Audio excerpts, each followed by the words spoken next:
नमस्कार मु सीमा आपण मानक स्वागत करुचे अपस्विंग एजुकेशन को जदि आपण मानक वीडियो भल लगे ताहले आपण माने निहाती भावे लाइक करेंगे शेयर करेंगे। आमे आज स्टार्ट करने को जाउछंती आमर कौन ना इतिहासर प्रथम विषय दशम श्रेणीर इतिहासर प्रथम विषय जोटा कि भारतीय जातीय आंदोलन रे कौन करथिले ना गांधीजींकर भूमिका कौन थिला। तो सेटा आमे आज कौन करिबा ना पढ़िबा। तो जोटार विषय रहा भारतीय जातीय आंदोलन रे गांधीजींकर आविर्भाव विषय।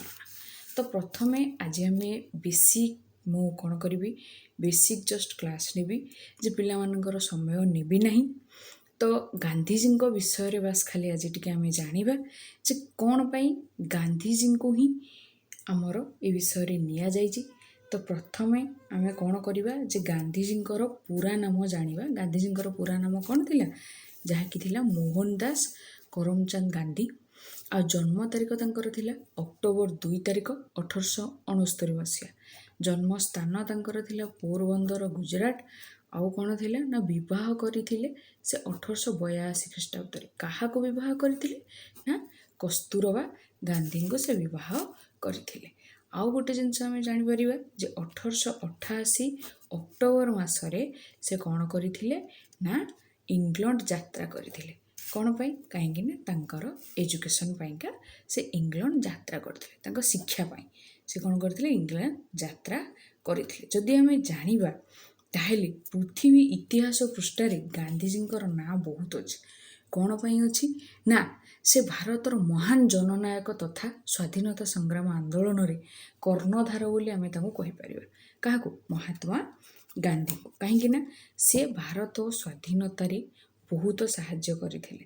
तेणु करी तांको आमे कौन करिबा जे से स्वाधीनता को केते बाट आगे निथिले स्वाधीनता को केमिति कौन करथिले ना स्वाधीनता को बाट देखैथिले केमिति स्वाधीनता को सहयोग करथिले आमे ए विषय रे जानिबा। तो आज बस खाली मु गांधीजी ऊपर इंट्रोडक्शन नहीं करी आसली।